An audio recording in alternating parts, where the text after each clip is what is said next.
शिव। सब लोग ठीक हैं? स्वास्थ्य वगैरह सबका ठीक है?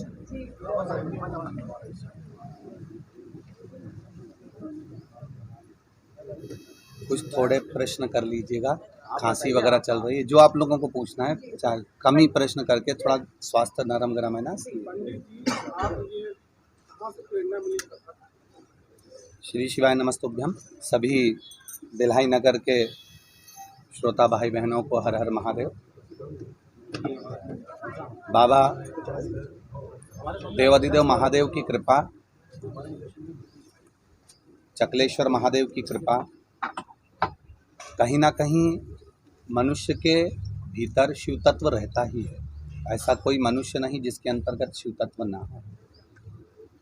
तो हम तो ये कहेंगे कि भगवान कृष्ण की भक्ति करते करते भगवान कृष्ण ने ही, राम ने ही शिव तत्व को प्रदान किया है और शिव भक्ति में लगाया है।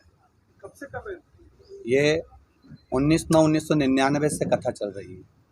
बाबा की कृपा से पहली कथा चांडक परिवार में हुई थी और जब से ये कथाओं का क्रम चालू है। पंडित जी, जिस प्रकार से जन सैलाब कथाओं में उमड़ रहा है, क्या कुछ मानते लोग जागरूक हो रहे हैं या कुछ और? शिव की ओर भक्ति का प्रभाव बढ़ा है। जैसे कोरोना महामारी के अंतर्गत लोगों को जो तकलीफ़ें हुई हैं, तब लोगों को इस चीज़ का ज्ञान हो गया कि धन दौलत सब अपनी जगह रह जाती है, बैंक में लॉकर में पैसा पड़ा रह जाता है। जो कोरोना काल के अंतर्गत लोगों ने सेवा करी है, किसी भूखे को भोजन कराया, किसी को औषधि प्रदान करा, किसी को कुछ करा, तो वो तत्व उनके भीतर आया कि ये कहीं ना कहीं भगवत भक्ति हमको करना चाहिए। मिश्रा जी, मैं आपसे सवाल करना चाहूँगा। नर सेवा ही नारायण सेवा है। आपको इतना लोग दान दे रहे हैं, आप कितना चैरिटी करते हैं? आप देखते होंगे सीहोर में हजारों लोग प्रतिदिन भोजन करते हैं। लगभग 30 से 40 हज़ार आदमी रोज का भोजन प्रसाद वहाँ ग्रहण करता है। औषधि सेवा, वहाँ पर एक छोटा चिकित्सालय है जिसमें कोई भी लगभग 48 से 50 गांव के लोग लगे हुए हैं कुबेरेश्वर धाम के आसपास में, जो वहां आकर अपने शरीर का जांच कराना, सेवा लेना। वहां से औषधि निःशुल्क रहती है, रुकने की व्यवस्थाएं आदि गादी तकिया सभी निःशुल्क रहता है। वहां पर एम्बुलेंस चलती हैं, 2-2 एम्बुलेंस समिति द्वारा चल रही हैं जो निःशुल्क हैं।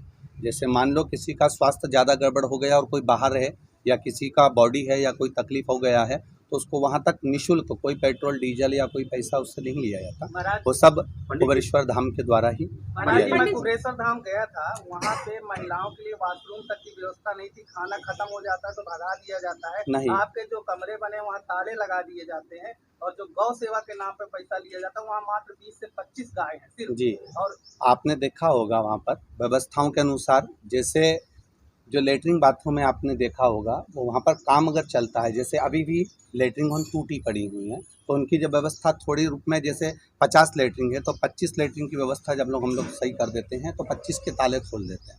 जैसे रूमों की आप बात कर रहे हैं, उस बिल्डिंग में आप कभी जाएँ ऊपर तो मालूम करेंगे कि ऊपर जो पाइपलाइन डली हुई थी, वो पाइपलाइन फूटने के कारण पूरे कमरों के अंदर पानी भरा रहा था। इसके कारण उनमें तालों की व्यवस्था करी गई। गौ माता की सेवा, हमारा सनातन धर्म ये कहता है कि आपके घर में अगर एक पुत्र है, उसी को आप अच्छे से पाल लेंगे तो आपकी जीवन की सार्थकता होगी। हम उतनी ही गायों को रखना पसंद करते हैं अपनी गौशाला में जितनों की हम सेवा कर सकें। अधिक गाय रखने पर अगर कोई भूखी मरे या किसी को कोई त्राण उत्पन्न हो तो उससे हम लोगों को भी दुख उत्पन्न होगा। एक बड़ी गौशाला के लिए एक भूमि को खरीदा गया है जो कि कुबेरेश्वर धाम से कुछ दूरी पर है। वहाँ पर एक तालाब का निर्माण चालू हो चुका है, लगभग 4 या 5 दिन हुए हैं अभी हाल, और वहाँ एक बड़ा बेल्ट गौ माता के लिए निर्मित किया जा रहा है। जब वो पूर्ण तरह से निर्मित हो जाएगा तब आप लोगों को उसकी भी सूचना जल्दी ही प्राप्त होगी कि वहाँ हजारों गाय एक साथ में चारा पा सके, एक साथ में पानी पी सके और एक साथ में वहाँ आराम से सुचारू रूप से, उनको बांधने की जरूरत नहीं पड़ेगी। इतना बड़ा बेल्ट गौ माता के लिए निर्मित किया जा रहा है जिससे वो आराम से वहाँ सुचारू रूप से चारा भी खाए, पानी भी पिए और घूमती रहे, उसको बांधने की जरूरत कहीं नहीं पड़े। पंडित जी, मेरा सवाल है कि सदानंद सरस्वती जी ने समलैंगिकता के मामले में कहा कि धर्म परंपरा संस्कृति के खिलाफ है, सुप्रीम कोर्ट मान्यता देता है, क्या कहना चाहेंगे आप? इतना ही कहना चाहूँगा, जो समलैंगिक विवाहों का जो प्रस्ताव रखा गया है ये श्रेष्ठ नहीं है। हमारे आने वाले सनातन धर्म के लिए कहीं ना कहीं ये चोट पहुंचाने वाला है। धर्म से राजनीति के प्रवेश को आप किस रूप से देखें? देखिए, राजनेता और धर्म ये दोनों चीज़ें हमारे यहाँ पुरातन समय से चली आ रही है।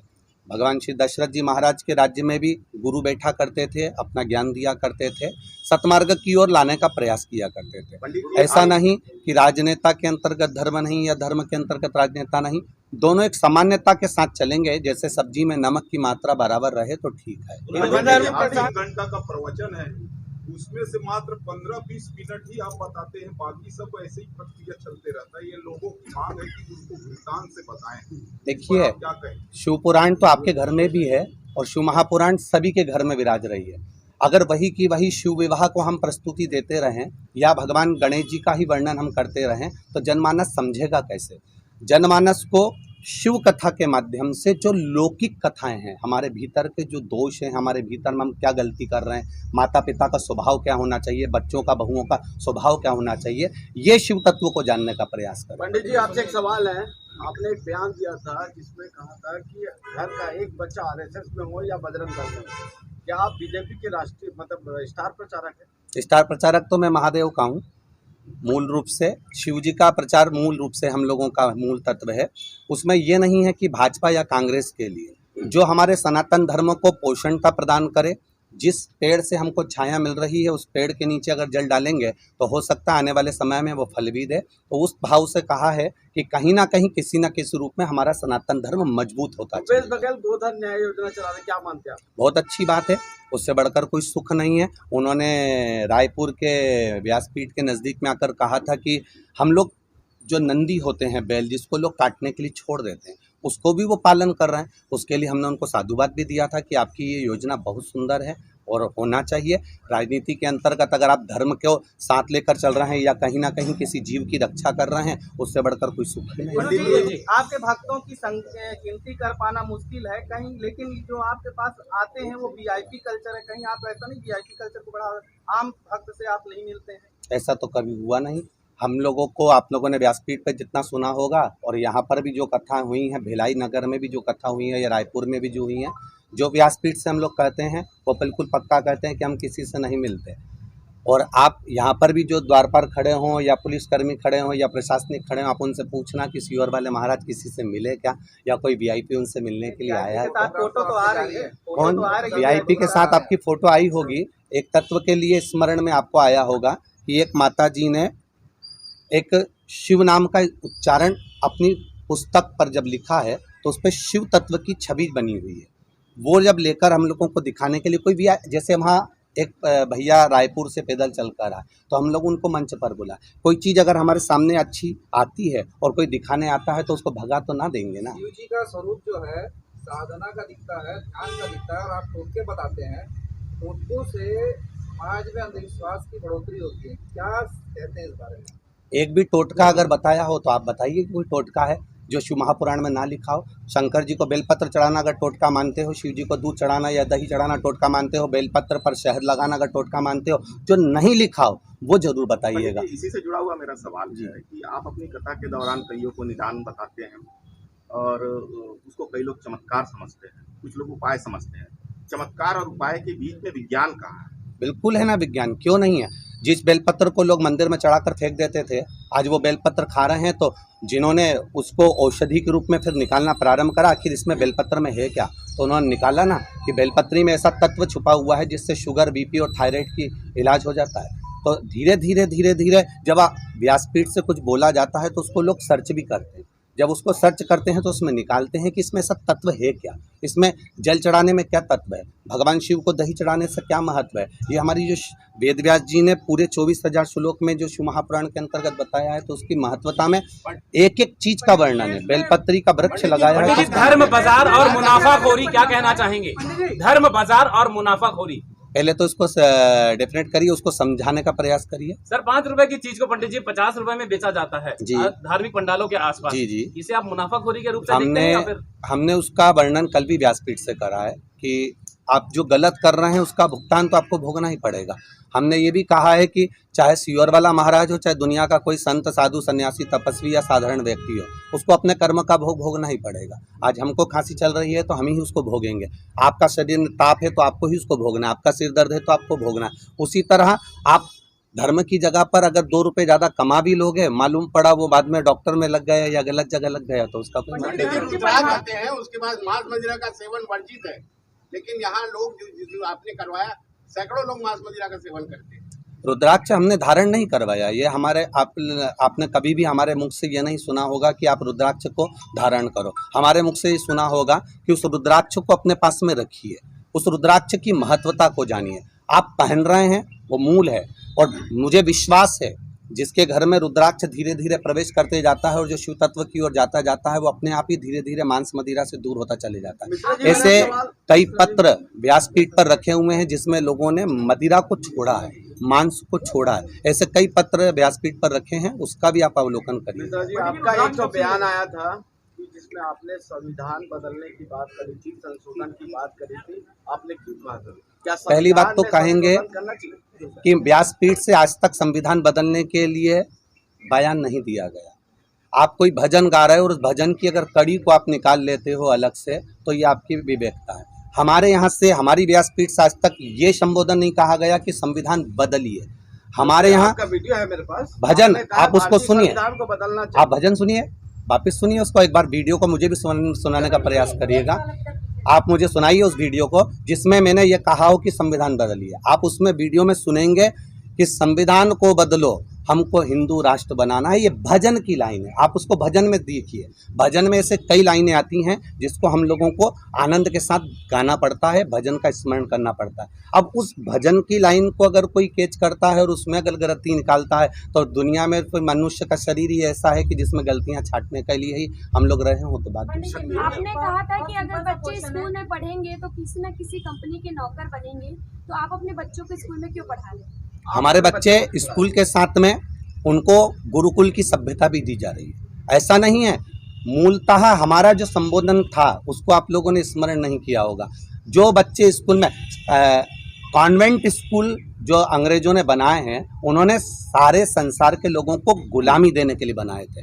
और भारत के जो गुरुकुल होते हैं वो गुरुकुल कभी नौकर बनना नहीं सिखाते। भारत के गुरुकुल राज सिंहासन की गादी पर बिठाना सिखाते हैं। छत्रपति शिवाजी को बिठाया, महाराणा प्रताप को बिठाया, दशरथ जी को बिठाया, जनक जी को बिठाया। राजगादी तक पहुंचाने का लक्ष्य हमारे गुरुकुल देते हैं, भारत की सभ्यता और भारत की विद्या देती है। ये कॉन्वेंट जो दिए हैं वो नौकर बनाना सिखाते हैं। गुरुजी, सभी धर्म सामान्य होते हैं, किंतु सनातन धर्म में बाकी धर्म के लोग नहीं कहते कि हमारा धर्म खराब होता है, क्योंकि सनातन धर्म में कुछ लोग कहते हैं जो अपने धर्म के प्रति टिप्पणी करते हैं। इस संबंध में आप क्या कहेंगे? सनातन धर्म, हम तो व्यासपीठ ने आज तक किसी धर्म की निंदा नहीं करी। कभी आपने व्यासपीठ से नहीं सुना होगा कि किसी धर्म के लिए अपशब्द कहा गया हो।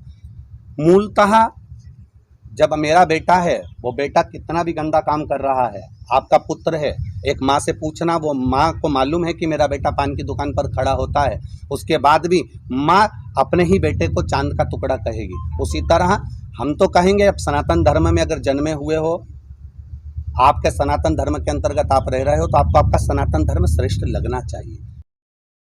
धर्म परिवर्तन के लिए क्या कहना चाहिए? धर्म परिवर्तन आज के समय में बहुत ज़्यादा मात्रा में हो रहा है। कहीं ना कहीं हमारी भी गलती है, अपने आप की गलतियां हैं। अपने आप की गलतियां ये रहती हैं कि हम कहीं ना कहीं उनको हटाने का प्रयास करते हैं। जैसे भी भैया ने कहा कि एक साधारण व्यक्ति आप तक नहीं पहुंच पाता, तो कहीं ना कहीं हम उनको हटाने का प्रयास करते हैं। वो हटते हैं तो उनका हृदय टूटता है तो वो अन्य धर्म में जाते हैं।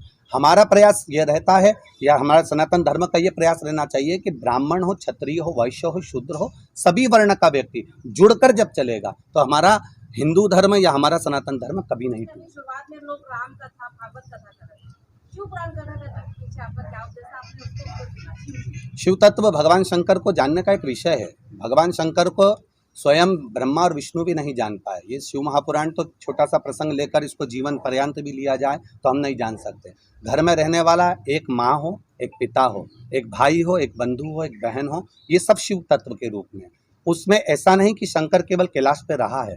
घर में रहने वाला एक एक पिता और माता भी कैलाश से कम नहीं रह रहे हैं। वो भी एकांत में रहना पसंद करते हैं, वो भी अपनी जिंदगी आनंद में जीना चाहते हैं। तो शिव तत्व को जानने का प्रयास करें। राष्ट्र की कल्पना करें, बहुत सारे साधु संत जो हैं वो हिंदू राष्ट्र की बात कर रहे हैं। पंडित धीरेन्द्र शास्त्री जी ने भी कहा, आपकी क्या राय है? हमारा सनातन धर्म और ये हिंदू राष्ट्र, हम तो पहले भी कहे हैं, जो बंटवारे के समय चले गया वो चले गया, पर जो आज भारत की भूमि जो है और यहाँ जितने भी लोग रह रहे हैं, चाहे वो किसी भी धर्म के हों, किसी भी वर्ण के हों, वो हिंदू राष्ट्र के अंतर्गत ही रह रहे हैं। हिंदू राष्ट्र पहले भी था, आज भी और आगे भी रहेगा। उसके लिए विशेष कोई सील ठप्पा लगना मूल नहीं है। अभी कैसा जागृत हो गया साधु संत के यहाँ पे, वो हिंदू राष्ट्र की बातें हो गई। अब ये उनकी सोच है, परंतु हमारा भारत तो पहले से हिंदू राष्ट्र है, यहाँ पर जहाँ भगवत भजन है या आदर का, या किसी के दुख को देखकर जो दुखी हो जाए, किसी के सुख को देखकर सुखी हो जाए, केवल भारत की भूमि पर ही एक ऐसा लक्षण है कि आपको तकलीफ है तो पड़ोसी को भी तकलीफ हो जाती है कि क्यों दुखी है। इसको सुख है तो भगवान की कृपा से उसको प्रसन्नता हो जाती है कि उसके यहाँ गाड़ी आई है। यह भारत की भूमि का लक्षण। तो यहाँ जहाँ पर एक आनंद का विषय रहता है, अपने हृदय में किसी के प्रति समर्पण का भाव रहता है, तो वो हिंदू सनातन धर्म ही हमारा है। जो राजनेता है, सभी धर्म अच्छे हैं, कोई धर्म बुरा नहीं है। अगर आप सत्कर्म की ओर आगे बढ़ रहे हैं, किसी प्यासे को पानी पिला रहे हैं, भूखे को भोजन करा रहे हैं, किसी जरूरतमंद को अगर कोई व्यवस्थाएं दे रहे हैं, तो सभी धर्म अच्छे। महाराज जी, आरक्षण पे पूरे राजनेता राजनीति करते हैं, सरकार बनाते हैं, आरक्षण का मुद्दा लाते हैं। आपकी नज़र में आरक्षण कहाँ तक सही है? आर्थिक होना चाहिए, जातिगत होना चाहिए? हमारा तो इतना सा कहना है कि जिसको जिस चीज़ की ज़रूरत हो उसको समय पर ज़रूरत के अनुसार दे देना चाहिए। मूलतः आज अगर दवाई की ज़रूरत है और वो व्यक्ति हॉस्पिटल में तड़प कर मर रहा है और उसको हॉस्पिटल में दवाई बाद में मिले तो क्या मतलब? आज के हिसाब से जहाँ किसी को आर्थिक स्थिति की जरूरत है, केवल जातिवाद से मतलब नहीं है, किसी को जरूरत है उसको दिया जाए तो उसको सुख का अनुभव होगा। मूलतः अगर कहीं भगवान ने ये मानव का शरीर दिया है और मानव की देह दी है, तो प्रयासरत रहें कि हमारे शरीर के द्वारा या इस वाणी के द्वारा या अपने द्वारा कोई 10 लोग नहीं बदल सकते, परंतु कोई 4 भी बदल गए ना तो जीवन की सार्थकता होगी। वो 4 भी नहीं बदले, उनको बदलते बदलते अपन स्वयं भी बदल गए ना तो भी जीवन की सार्थकता होगी। राजनीति वाले तो निरंतर आते रहते हैं, पर हमको जाना नहीं शिव तत्व की। एक सवाल आपसे, क्या भारत देश में सनातनी जाग रहा है? क्यों नहीं जाग रहा? अगर सनातनी नहीं जागता तो आज पंडालों में इतना भीड़ ना होता है। आज उनके भीतर भक्ति जागृत हुई है। किसी को यहाँ पर पैसे देकर नहीं बुलाया गया। आप पंडाल में रात्रि के समय भ्रमण करिए, दिन के समय भ्रमण करिए, उनसे पूछिएगा, उनके 200 रुपये 500 रुपये खर्च हुए होंगे, ऑटो में लगे होंगे, तब जाकर वो कथा स्थल पहुँचे होंगे। आज के समय में जो शादी की पत्रिका देने आते हैं वो साथ में रिजर्वेशन भी कराते हैं कि मौसी जी आ जाना, तो भी मौसी जी नहीं पहुँचती है। तो यहाँ तो अगर वो पहुँच रहे हैं तो ये कहीं ना कहीं हमारा सनातन धर्म। अगर कोई गरीब आदमी पंडित प्रदीप मिश्रा से भागवत कराना चाहता है तो कैसे कराएगा? इतने कैसे कर पाएगा? पहले तो यहाँ जजमान विनोद जी भी हैं और वो पांडे जी भी हैं, और आगे रायपुर में जो बसंत जी कथा कराए हैं, भिलाई में एक अग्रवाल परिवार ने पूर्व में भी कथा कराई हैं। आप पूरे छत्तीसगढ़ क्या, मध्य प्रदेश क्या, महाराष्ट्र सब दूर जाकर पूछना सीहोर वाले महाराज जी को ये कितना रुपया दिए होंगे, एक बार जरूर जाकर पूछना। 70 लाख 40 लाख किस चीज़ की 40 लाख, किस लिए का 70 लाख? विनोद जी आकर कहें एक बार कि गुरुजी को 70 लाख रुपए दिए हैं। स्वयं बता दें। विनोद जी आइए बताइए। मैं तो बोल रहा हूँ गुरुजी को कुछ नहीं है। आप बताइए ना विनोद जी, आप यहीं खड़े हुए बिल्कुल मीडिया के सामने बताइए कि गुरुजी ने 70 लाख 80 लाख 1 करोड़ 5 करोड़ 50 लाख अगर दिए हों तो एक बार यहीं से नहीं, व्यवस्थाओं में जो लगता है वो व्यवस्थाओं में लगता है।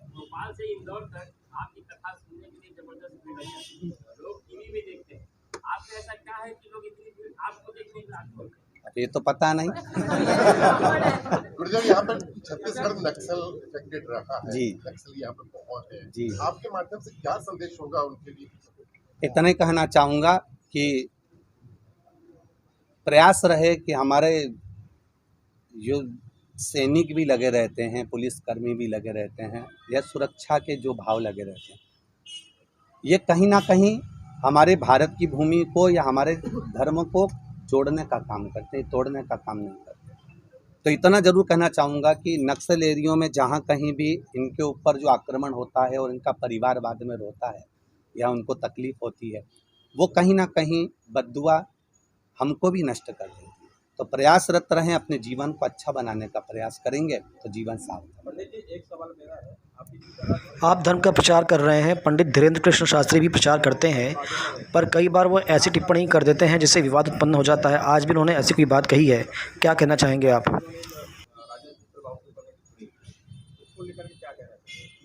मैं तो इतना कहना चाहूँगा, हो सकता है वो जो पढ़ रहे हों, वो जो अध्ययन कर रहे हों, उसके अनुसार वो बोल रहे हों। पर हमारे यहाँ किसी भी धर्म के कोई देवता हैं, मान लो ब्राह्मण धर्म के देवता हैं या क्षत्रिय धर्म के देवता हैं, उनको भगवान के रूप में अगर पूज रहे हैं तो कुछ तो उनमें अच्छाई हो, जिसके कारणवश उनकी पूजन करी जा रही है, उनकी आराधना करी जा रही है। हम उनके गुण को छाटें और गुण को छाट कर जनमानस तक दें। ऐसा कोई व्यक्ति नहीं संसार में जिसमें अवगुण ना हो। हम भी होंगे तो हमें भी कुछ अवगुण भरे होंगे। संसार में जन्मा हुआ प्रत्येक मानव के अंदर अवगुण है, परंतु हम उस गुण को क्यों नहीं प्रकट करते, हमें अवगुण ही क्यों नजर आता है। तो हमारा तो इतना सा कहना रहेगा कि ऐसा नहीं, वो जो अध्ययन कर रहे होंगे उन अध्ययन में हो सकता है उनके पास में ये बातें आई हों, परंतु हमारा प्रयास ये रहे कि हम उसमें से कुछ अच्छा जनमानस तक पहुँचाएँ, जिससे हमारा सनातन धर्म जातियों में ना टूटे, एकजुट होकर आगे बढ़े। धर्म की परिभाषा यही है कि किसी दुखी व्यक्ति को देखकर दुखी हो जाना और सुखी को देखकर सुखी हो जाना। उसके जीवन में अगर कहीं कष्ट है और आप आगे बढ़कर उसका साथ दे रहे हैं तो हमारा वो सनातन धर्म है। मतलब आप उसके लिए अग्रण्य हैं, खड़े हैं। उसको ये नहीं कि मेरा पिता ही होगा। एक लड़की कुंवारी अवस्था में जा रही है और उसका पिता उसके साथ में है, तो उसको लगता है कि मेरा बाप, मेरा पिता मेरे साथ में, मेरे को कोई आंख उठाकर नहीं देख सकता। सनातन धर्म की मूलता ये रहती है, जब आप एकांत में भी निकल कर जाएं और आपको किसी का भय ना हो तो समझ लो कि सनातन धर्म जागृत हुआ है, उसमें कोई आपके ऊपर उंगली नहीं कर सकता। गुरुजी, ये आखिरी प्रश्न जी, यहाँ सारे धर्म जाति के लोग रहते हैं गुरुजी जी, आखिरी संदेश आप क्या देना चाहते हैं भिलाई वासियों? भिलाई वासियों को इतना ही कहना चाहूँगा कि जैसे भिलाई में लोहे का खान माना जाता है, इस्पात नगरी कहा जाता है, तो जैसे लोहा बहुत कठोर होता है और इतना कठोर होता है कि वो तलवार बनकर कईयों को काट देता है, पर लोहे से भी ज़्यादा कठोर होती है अग्नि, जो लोहे को गला देती है। अग्नि से भी ज़्यादा, अग्नि को लगता है कि मैं कठोर हूँ, तो अग्नि से ज़्यादा कठोर होता है जल। जो जल एक लोटा पानी अग्नि को बुझा सकता है। अब जल को लगे कि मैं कठोर हूँ तो जल से ज़्यादा कठोर होता है मनुष्य, जो उसको लोटे में भरकर निगल जाता है। पर मनुष्य से ज़्यादा कठोर होती है उसकी बीमारी, जो अच्छे अच्छे पहलवान को भी निगल जाती है। उस बीमारी को निगलने वाला अगर कोई होता है तो वो परमात्मा की भक्ति होती है। एकांत में जब पड़े रहते हो तब कुछ भी याद नहीं आता, तब केवल भगवान ही याद आता है। उस समय डॉक्टर भी कह देते हैं कि अब उस पर भरोसा रखो, अब हमारे हाथ में कुछ भी नहीं है। तो उस भक्ति में संसार का मनुष्य लगे तो उसकी जीवन की सार्थकता हो। हर हर महादेव। गंगा का जो आगमन होता है उस की घटा से होता है, ऐसा प्रकट है। भारत की व्यवस्था बदलती गंगा के आने के बाद, उस दौरान जो कठिन परिस्थितियों में गंगा का आगमन किया गया था वो राम के कुल से किया गया था। इस विषय में उस कठिन परिस्थिति में मानव ने कैसे उस जगह तक पहुंचे थे और इन कर्मकांडों का उपयोग किया था, जबकि आज कर्मकांडों का बढ़ावा हो गया कलयुग में। उस समय क्या उन्होंने जो मेहनत की थी, कई पीढ़ियां उनकी समाप्त हो गई थी। उस दौरान जो घटना घटी थी और जो उन्होंने साधना का उपयोग किया था, उसके बारे में क्या कहते हैं? कर्मकांड का प्रयोग उस समय पर तो उन्होंने जो किया वो केवल साधना का किया। भगवान की भक्ति इतनी करी, इतना विश्वास रखकर करी कि उनको लग गया था कि हम गंगा को पृथ्वी पर लेकर आएंगे। कोई भी एक लक्ष्य होता है। हमारे यहाँ कहते हैं कि अगर पानी निकालना है तो मालूम पड़े एक कुआं यहाँ खोद दिया 10 फीट 20 फीट का, दूसरा वहाँ खोद दिया 20 फीट का, 50 फीट का वहाँ खोद दिया, 60 फीट का वहाँ खोद दिया, एक भी कुएं में पानी नहीं आया। इसलिए हमारे माता पिता कहते हैं एक ही कुएं को इतना खोदे जाओ, इतना खोदे जाओ, इतना खोदे जाओ कि उसमें से पानी निकल जाए। अगर एक ही भक्ति में आप तल्लीन रहेंगे, और जैसे भागीरथ बाबा ने अपनी तल्लीनता रखी कि मुझे गंगा को लाना है, और विश्वास के साथ उनका परिवार, एक परिवार अकेला नहीं, भागीरथ जी अकेले नहीं, उनके पीछे के जितने भी राजा गए हैं वो उस गंगा को लाने का प्रयास करते रहे। अर्थात एक ही जगह कुआं खोदते रहे, खोदते रहे, खोदते रहे। अकेले भागीरथ जी का तप नहीं, उनके पूर्वजों का भी तप। जैसे आज हमारे को अगर हमारी 4 मंजिल बिल्डिंग बनी है, हमारे यहाँ फ्रिज कूलर आया है, हमारी ज़मीन जायदाद बनी है, या हमारे यहाँ हमारा वैभव बना है, घर में अच्छी बहू आई है, तो ये केवल आपका प्रताप नहीं है, आपके दादा परदादा ने जी भी भजन किया होगा, उसके प्रताप के अनुसार हमको ये बिल्डिंग प्राप्त हुई है। मैं भजन हिमालय जैसी कठिन परिस्थिति जहाँ ऑक्सीजन कम होती है, ऐसी क्या चीजें थी कि जिससे कि शिव जी ने वो मार्गदर्शन करके उनसे ये कार्य? भगवान की भक्ति। अभी आपको वही तो कहा कि भगवान की अविरल भक्ति के बल पर भगवत तत्व की प्राप्ति होती है। बिना भक्ति के नहीं। हर हर पंडित जी, महादेव। एक अंतिम सवाल राजनीति को लेकर के, जिस प्रकार से देश में मोदी सरकार के खिलाफ लगातार विपक्षी दल एकजुट हो रही है, क्या कुछ कहना चाहेंगे? राजनीति के तहत तो हम लोग कोई बात नहीं करते हैं, पर इतना जरूर चाहेंगे सब एकजुट रहिए और अपना जीवन आनंद में जिए। हर हर